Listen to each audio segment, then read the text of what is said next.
So before Spider-Man Brand New Day releases, we need to fully talk about the movie that completely changed the MCU forever, Spider-Man No Way Home. Because No Way Home wasn't just the end of a trilogy, this was a movie that completely destroyed Peter Parker's old life and rebuilt him into the Spider-Man fans have wanted to see for years. And if Brand New Day truly is a darker, street-level Spider-Man movie, then everything traces back to the ending of No Way Home. So in case you forgot everything that happened and you're looking forward to seeing Spider-Man Brand New Day, I'm going to recap everything for you in this video. So the movie begins immediately after the ending of Spider-Man Far From Home, when the entire world discovers that Spider-Man is Peter Parker thanks to Mysterio's final act of revenge. At the end of Far From Home, Mysterio released edited footage framing Spider-Man for murder while revealing Peter's identity through J. Jonah Jameson.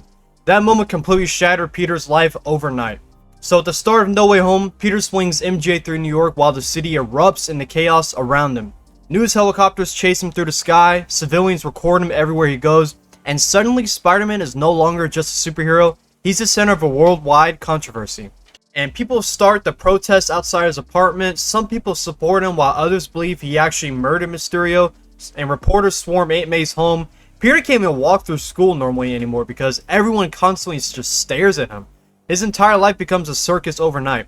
And then you got the Department of Damage Control investigating Peter and the people closest to him, including Peter, MJ, Ned, and Aunt May, are all interrogated because of Mysterio's accusations. And this is incredibly important because it establishes how aggressive Damage Control has become toward enhanced individuals, something that may directly connect to Brand New Day later on. And although lawyer Matt Murdock, who is secretly Daredevil, successfully gets Peter cleared of his legal accusations, the damage to Peter's life is permanent. Peter's reputation is destroyed, his privacy no longer exists, and worst of all, MJ and Ned begin suffering consequences because of their connection to Peter. One of the saddest moments early in the movie happens when Peter, MJ, and Ned discover they've all been rejected from MIT. Not because they lacked the qualifications, but because of the controversy surrounding Spider-Man made the school unwilling to accept them. And that rejection absolutely destroys Peter emotionally because he now realizes life as Spider-Man is only hurting him now. So desperate to fix things, Peter goes to Doctor Strange at the Sanctum Sanctorum asking for help. Strange initially seems surprisingly casual about Peter's request and agrees to cast a spell making the entire world forget that Peter Parker is Spider-Man. But Peter panics halfway through the spell because he realizes that there are still people he wants to remember him. He asks Strange to spare MJ, Ned, Aunt May, and Happy Hogan from the memory wipe. So every time Peter changes the spell, the magic becomes more unstable until Strange is finally forced to contain it before it completely collapses reality. Or at least that's what he thinks happens. Because no pun intended, strange things begin happening across New York. Peter encounters Dr. Octopus from Tobey Maguire's Spider-Man 2 during an incredible bridge sequence where Doc Ock mistakes Tom Holland's Peter for Tobey Maguire's Spider-Man. I don't know how that makes sense, I'll be quite honest, but this scene is one of the coolest moments in the superhero movie history because it's the first time audiences truly realize the old Spider-Man universes are now colliding with the MCU. And during their fight, Peter accidentally uses Stark nanotech to take control of Doc Ock's mechanical arms via Bluetooth, so that was really cool to see. And soon afterwards, Doctor Strange realizes the failed spell has begun pulling people from other multiverses into the MCU, specifically people who know Peter Parker as Spider-Man. So Peter and Strange begin tracking multiversal villains appearing throughout the city, and one of the creepiest introductions comes when Norman Osborn arrives in the MCU, confused and terrified after being transported from his universe. Meanwhile, Electro appears after being pulled from the power grid, and Sandman hides across a construction site, and then Kurt Connor's lizard lurks within the sewers. Eventually, Strange traps all the villains inside magical prison cells beneath the Sanctum. He got Dr. Octopus, Green Goblin, Electro, Sandman, and a lizard. This is where the movie becomes much deeper than people initially expected, because Doctor Strange views the villains as dangerous anomalies that need to be sent home immediately before reality collapses, which I agree with. But then Peter starts to piece together that all of them are gonna die when they return to their universes, so for whatever reason, he thinks that he needs to cure all of them before they send them back to their eventual deaths. This is why the script needed a couple months more of tweaking with the script because, man, this does not make sense at all. I get Peter, like, this is something Peter would do. It's just, it doesn't make sense, okay? Like, they're gonna die anyways. What's the point of curing them? And I don't know, I just don't get it.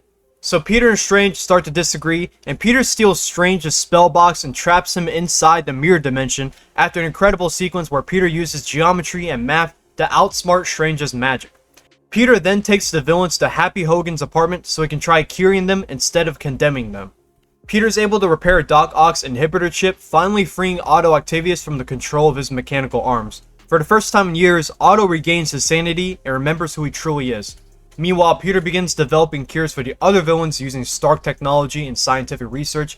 But while all this is happening, Norman Osborn's Green Goblin personality slowly begins taking control again, and Goblin realizes Peter is emotionally vulnerable because Peter desperately wants to believe everyone can be saved. So Goblin manipulates the villains into rebelling against Peter, and suddenly the apartment complex erupts into chaos. What follows may be honestly the most brutal Spider-Man fight scene filmed across the Tom Holland movies. Peter and Green Goblin crash through floors, walls, staircases, and hallways in a brutal hand-to-hand battle with almost no music. I think that's the coolest part about it, but Goblin relentlessly beats Peter while psychologically tormenting him the entire time. And during all that destruction, tragedy strikes. Aunt May is fatally wounded during the attack. At first she appears okay, but moments later she collapses from her injuries while Peter desperately tries helping her. Before she dies, May tells Peter, "With great power, there must also come great responsibility." And this is the true birth of Spider-Man in the MCU. Not the spider bite, not Tony Stark recruiting him and him becoming an Avenger. It's this moment right here, because now Peter finally understands the true emotional cost of being Spider-Man. So after May dies, Peter completely breaks emotionally. He disappears, consumed by grief and rage, while the city blames Spider-Man for the chaos happening across New York. Meanwhile, MJ and Ned accidentally discover they can open sling ring portals after Strange's magic reacts to Ned. And trying to find Peter, they instead accidentally summon Andrew Garfield's Spider-Man and later Tobey Maguire's Spider-Man into the MCU. And this is the moment that transformed No Way Home from a Spider-Man movie into a global cultural event, because these Spider-Men aren't treated like jokes or cameos, they're treated like real people carrying years of emotional trauma. Andrew Garfield's Peter talks about becoming bitter and rage-filled after Gwen Stacy's death. He admits he stopped pulling his punches and nearly lost himself emotionally after losing the person he loved the most. And Tobey Maguire's Peter reflects on years of responsibility, pain, and sacrifice while trying to guide Tom Holland's Peter away from revenge. Together, the three Spider-Men finally reunite on a rooftop where Tom Holland's Peter admits that he wants to kill Green Goblin for murdering Aunt May. This conversation is one of the most emotional scenes in the entire movie because the older Spider-Men truly understand Peter's pain more than anyone else possibly could. So Andrew and Tobey are able to convince Tom Holland that he needs to keep on going and there is a way they can work together to fix this problem. So together, the three peers work in a science lab creating cures for every villain before preparing for the final battle at the Statue of Liberty. So in the final battle, all three Spider-Men swing together across New York, and one of the most iconic superhero moments ever filmed. Electro is cured after Peter overloads the arc reactor powering him. Sandman is restored to human form. Lizard becomes Kurt Connors again after Peter cures him. And Andrew Garfield's Spider-Man finally gets redemption for Gwen Stacy's death when he saves MJ from falling during the battle. And the emotional look on Andrew's face afterward is honestly one of the most powerful moments in the movie because for the first time in years, he finally saved someone he couldn't save before. But meanwhile, the multiverse itself begins collapsing completely. The broken spell tears open the sky above New York as silhouettes of countless multiversal beings begin appearing through cracks in reality. Doctor Strange struggles desperately to contain the spell while Peter confronts Green Goblin one final time. And Tom Holland's Spider-Man completely snaps emotionally and nearly murders Goblin using his own glider. But at the last second, Tobey Maguire's Spider-Man stops him. And instead of killing Norman, the Peters cure him. But by this point, reality is collapsing too fast to stop. So Peter makes the ultimate sacrifice. He tells Doctor Strange to cast one final spell, make the entire world forget that Peter Parker exists. Not Spider-Man, Peter Parker himself. That means MJ's gonna forget him, Ned's gonna forget him, Happy Hogan forgets him, and even any of his connection to the Avengers will forget him. Every personal connection Peter ever had disappears instantly, and the ending in this movie is devastating. Peter visits MJ at her work, the donut shop, and he plans to reintroduce himself and explain everything that happened. But after seeing the scar on her head from the final battle, Peter realizes the people he loves are safer without him. So instead of telling MJ the truth, Peter quietly walks away completely alone.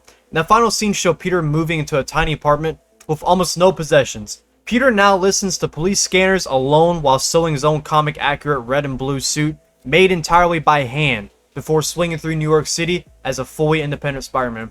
And this is why Brand New Day feels so important, because for the first time in MCU history, Peter Parker is finally the classic Spider-Man from the comics. Poor, isolated, anonymous, relatable, and fully responsible for protecting New York completely on his own. But No Way Home also leaves behind several massive loose ends that could directly affect Brand New Day. A piece of symbiote was left behind in the MCU by Venom. However, it may have been retconned by Venom 3, so we don't know if that Venom group actually made it into the MCU.